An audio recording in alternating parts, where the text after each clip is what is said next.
Welcome to the channel. My name is Antoine. Welcome to my Dharma path. Welcome to Chapter 8 of the Lotus Sutra, Prophecy of Enlightenment for 500 Disciples. This isn't just a scroll of names, it's a soul symphony. The Buddha drops divine affirmations like spiritual mixtapes, revealing that each disciple is destined to become a Buddha. We're vibing with Burton Watson's translation, but this isn't a dry read, it's a Dharma groove, ASMR textures, Sanskrit echoes, and mythopoetic flow. So lean in, let the prophecy pulse through your subtle body. You might just hear your name in the cosmic roll call. There's a link to Burton Watson's translation of the Lotus Sutra on the channel up here somewhere. If you don't have a copy, just click on the link. Chapter 8, Prophecy of Enlightenment for 500 Disciples. I'll be using a chat bot to define terms and for pronunciation of Sanskrit words. Here we go.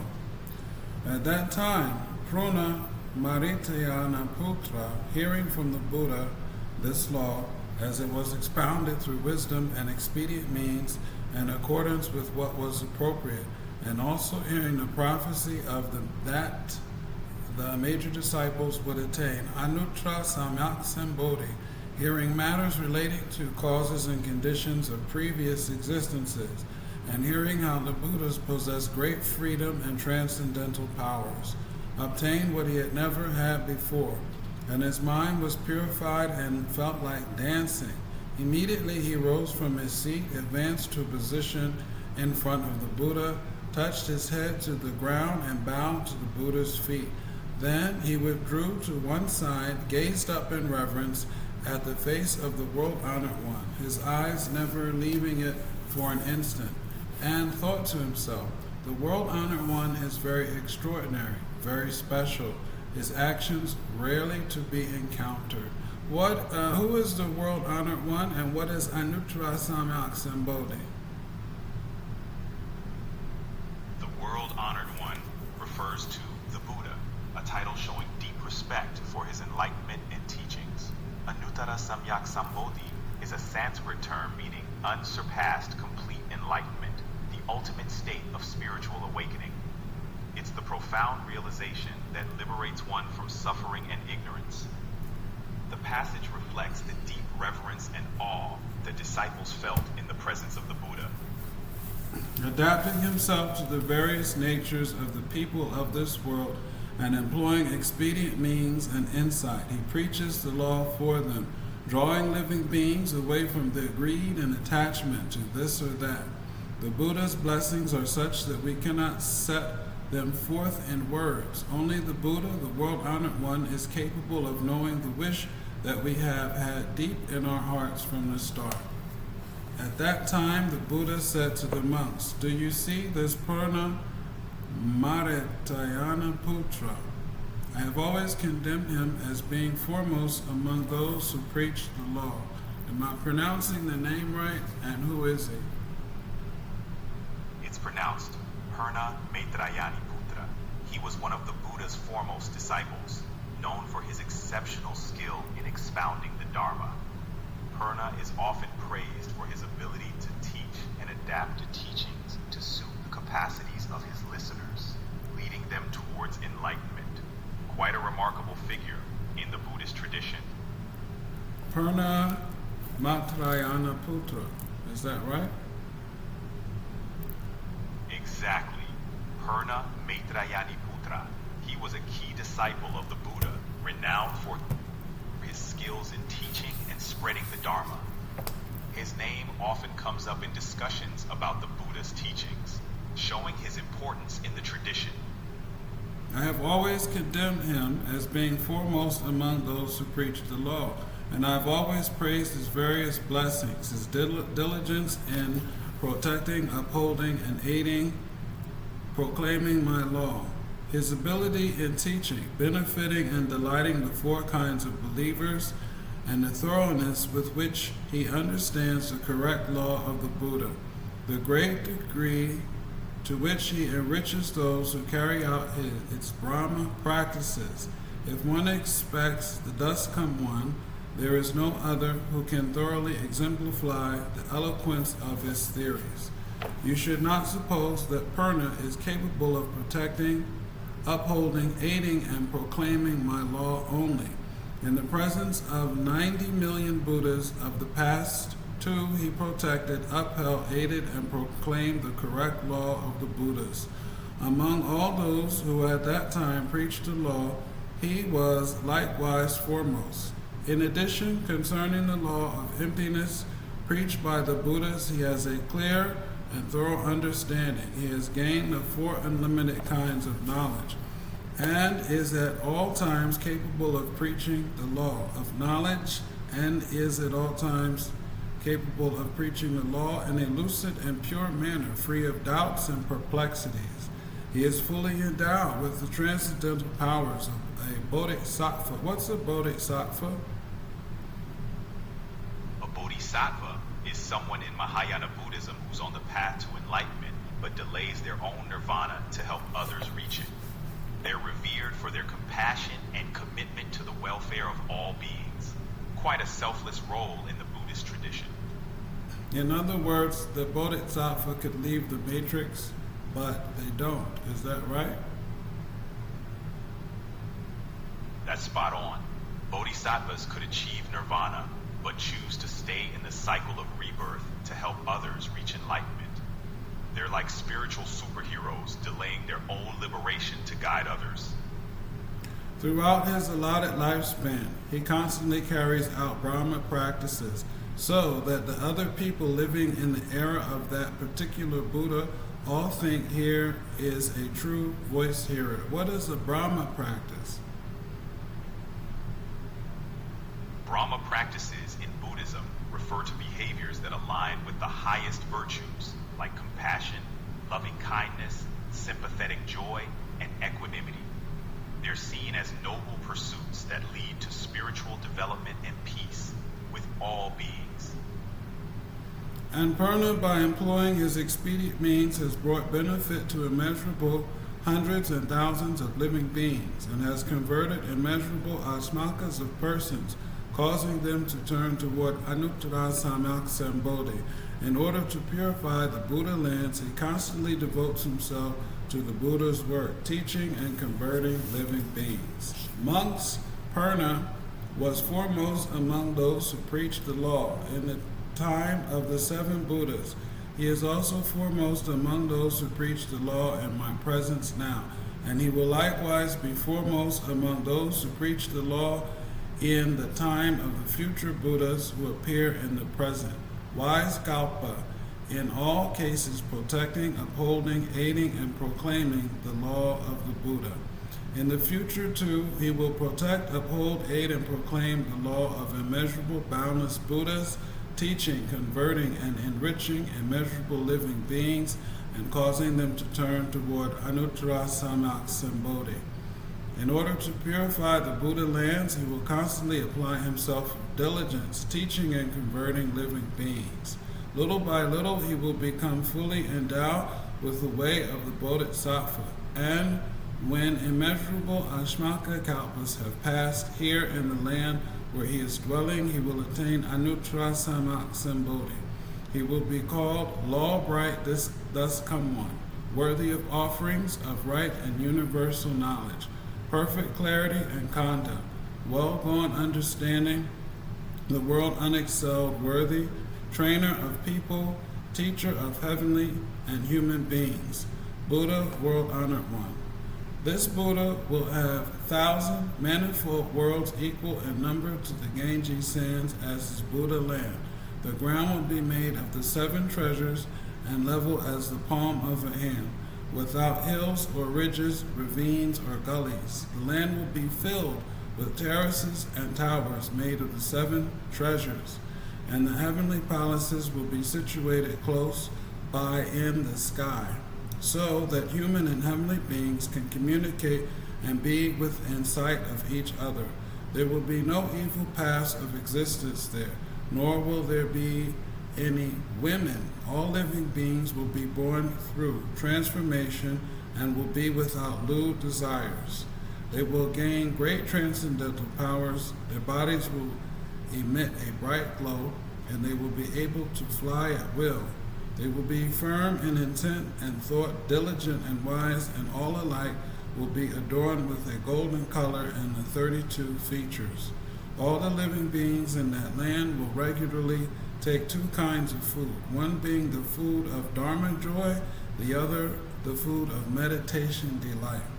There will be immeasurable ashmakas, thousands, 10,000s, millions of nayutas of bodhisattvas there, who will gain great transcendental powers and the four unlimited kinds of knowledge, and will be skilled and capable in teaching and converting the different varieties of living beings.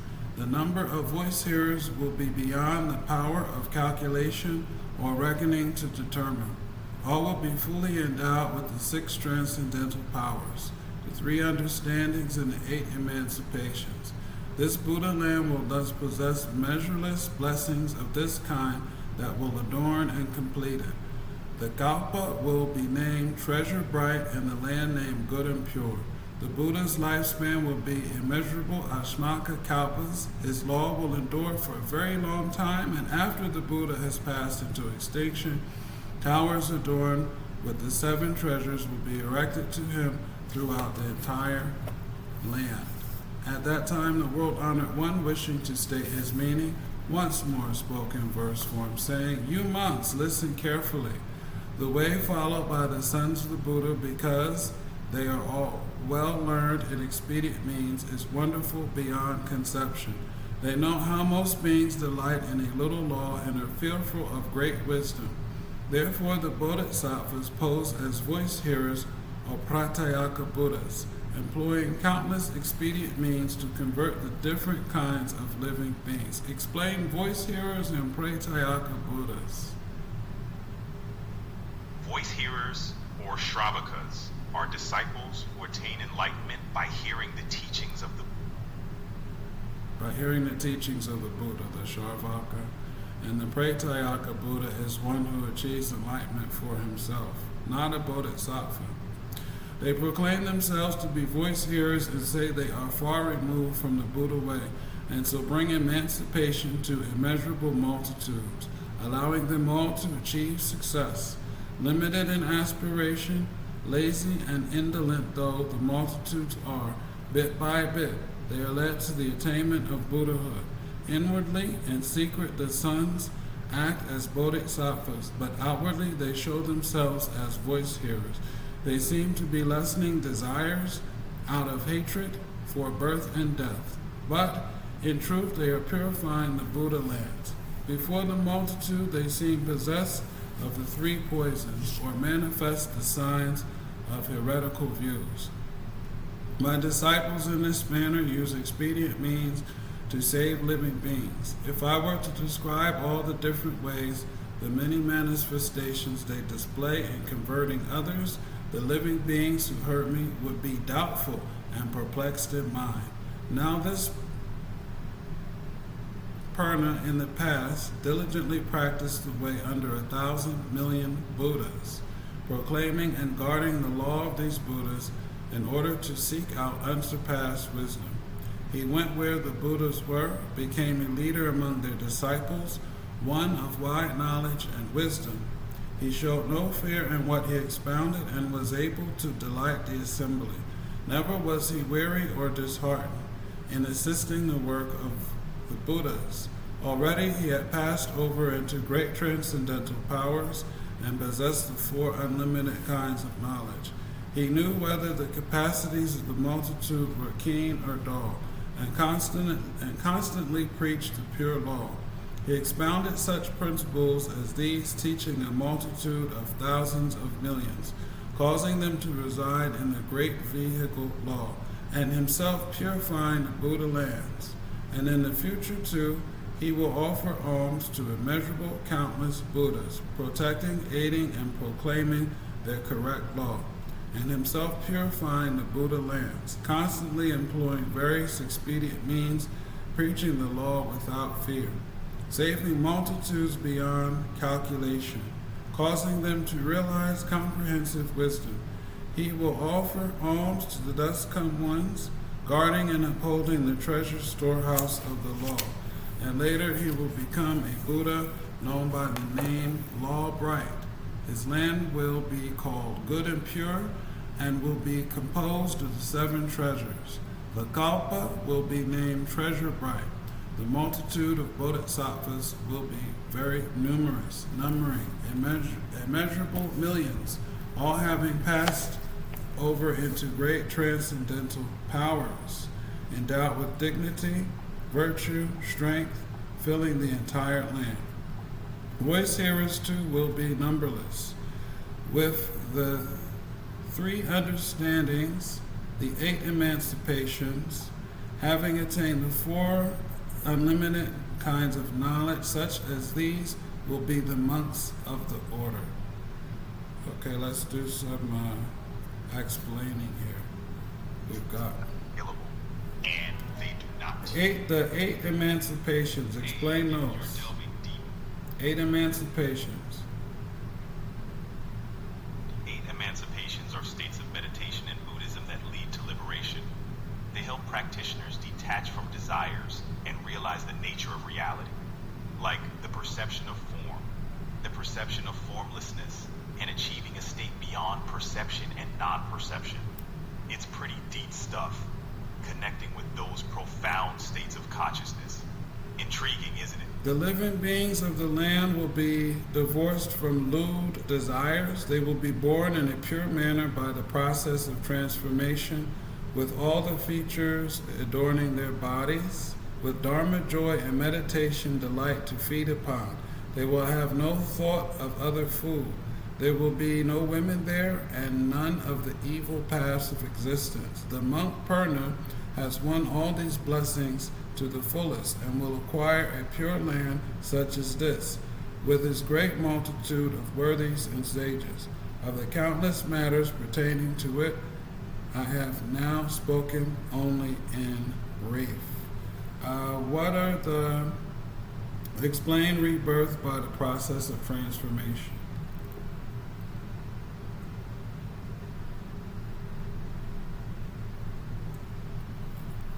Rebirth by the process of transformation. Okay, that's not a complete explanation. Rebirth by the process of transformation. Explain it. Rebirth by the process of transformation is about beings manifesting in a pure spiritual form instead of through physical birth. It's like skipping conventional birth and emerging fully formed, reflecting a high spiritual state. This idea connects with purity and enlightenment. It's quite a profound concept, focusing on spiritual transformation.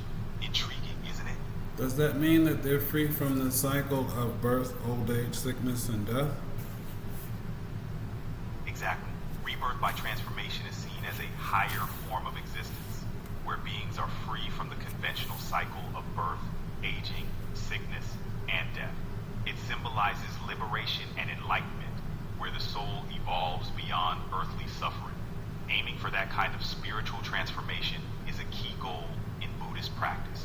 It's pretty profound, don't you think? Okay, I'm going to go on reading. Can you give me the names of the 500 arhats, including, it starts with Uravili Vakashayapa. Go on and list the names.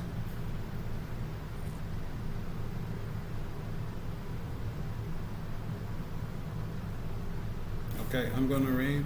At that time, the 1200 arhats, being free in mind, thought to themselves, we rejoice at gaining what we have never had before.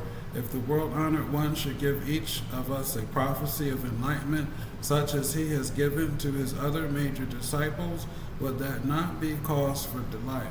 The Buddha, knowing that this thought was in their minds, said to Mahakashayapa, on these 1200 arhats who are now before me, I will by one bestow a prophecy that they will attain Anuttara-samyak-saṃbodhi Among this assembly is a major disciple of mine, the monk Kwandina.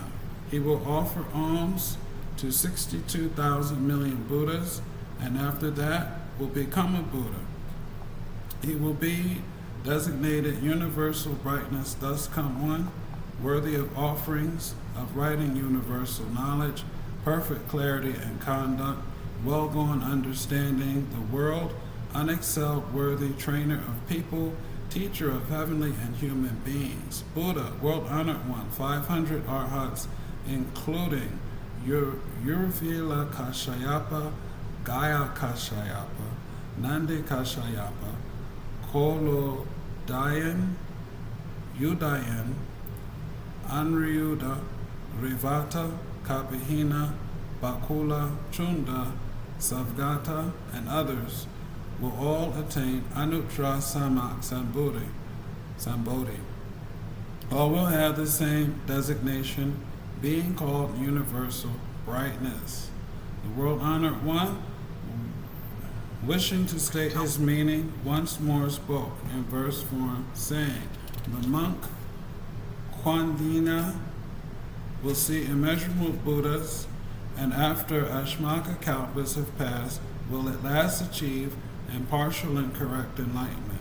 Constantly he will emit a great bright light, will be endowed with transcendental powers, and his name will be known in all 10 quarters, respected by one and all. Constantly he will preach the unsurpassed way.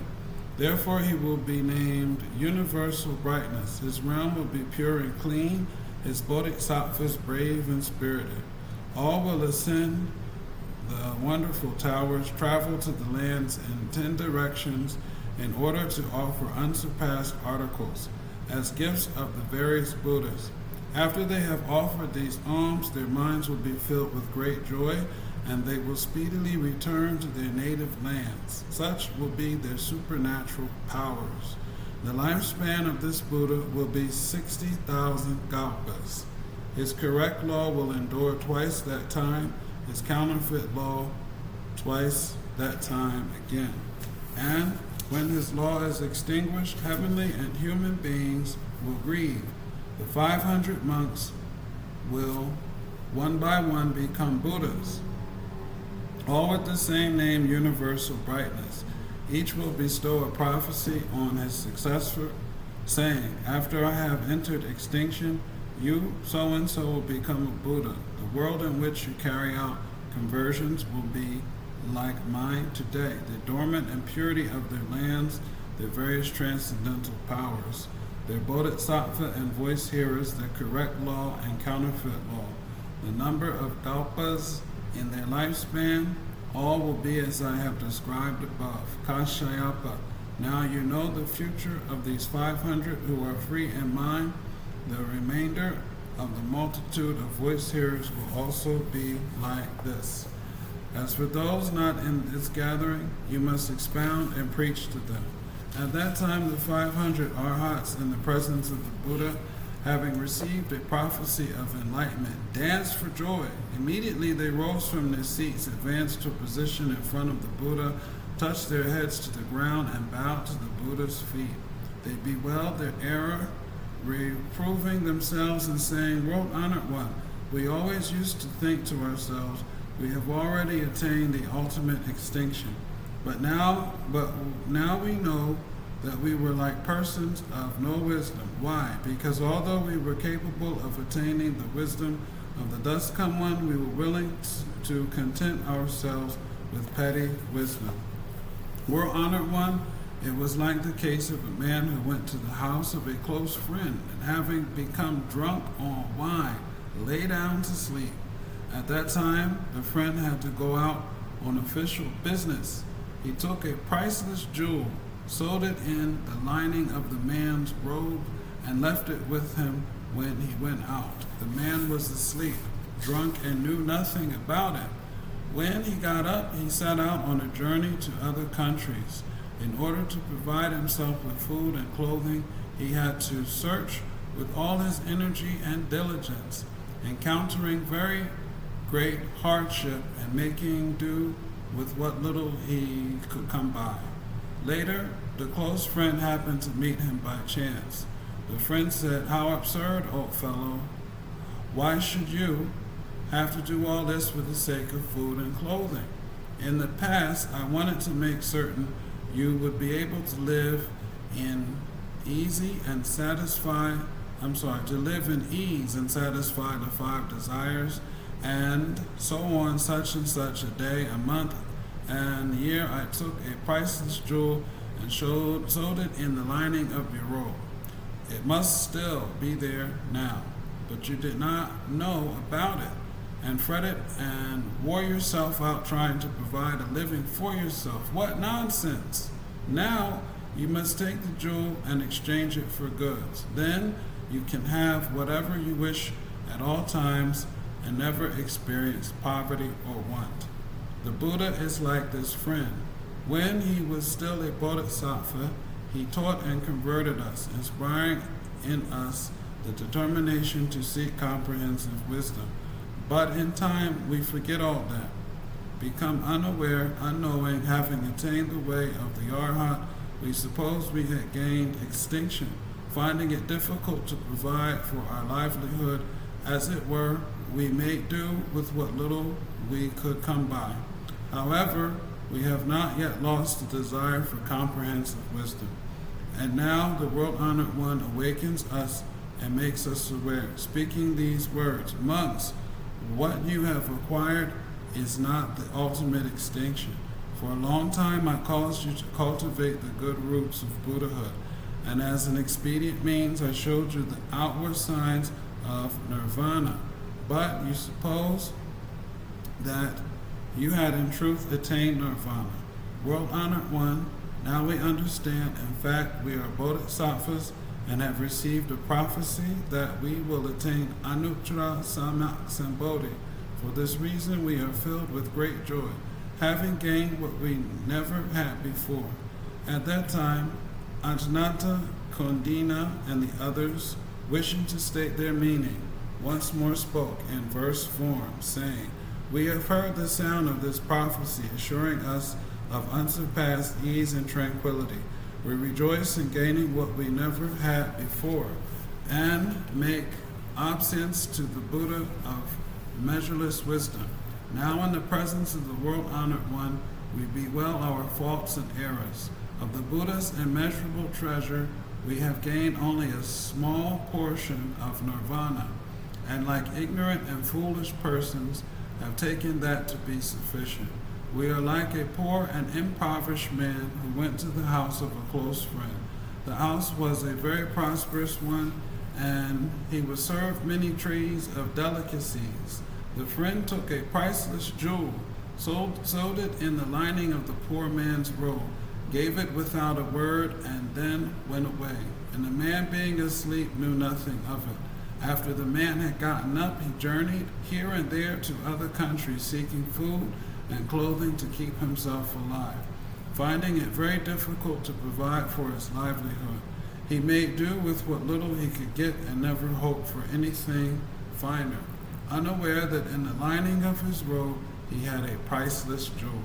Later, the close friend who had given him the jewel happened to meet the poor man, and, after sharply rebuking him, showed him the jewel sold in the robe. When the poor man saw the jewel, his heart was filled with great joy, for he was rich, possessed of wealth and goods, sufficient to satisfy the 5 desires. We are like that man. Through the long night, the world-honored one, constantly in his pity, teaches and converts us, causing us to plant the seeds of an unsurpassed aspiration. But because we are without wisdom, we are unaware of this. Unknowing, having gained a small portion of nirvana, we are satisfied and seek nothing more. But now the Buddha awakens us, saying, this is not really extinction.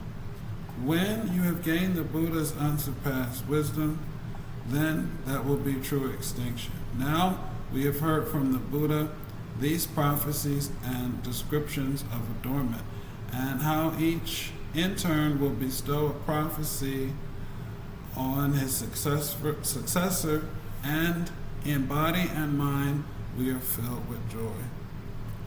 We have to understand, that's the end of the chapter, what the robe, the story, the parable of the robe means. Can you explain the parable of the robe and the prophecy of enlightenment and compare that to the Matrix? Definitely. The parable of the robe speaks to our inherent potential for enlightenment, like a priceless jewel sewn into our robe that we might not even realize we possess. The prophecy is about realizing this potential and achieving Buddhahood. In the Matrix, it's like realizing we're plugged into a false reality and waking up to our true power. Both stories emphasize awakening. Both stories emphasize what?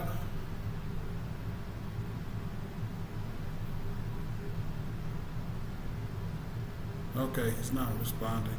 The story of the unlined robe, the parable of the unlined robe. Listen to it again. And just like that, the prophecy lands. 500 disciples, 500 futures, one infinite Dharma. If this reflection lit a spark, drop your thoughts below.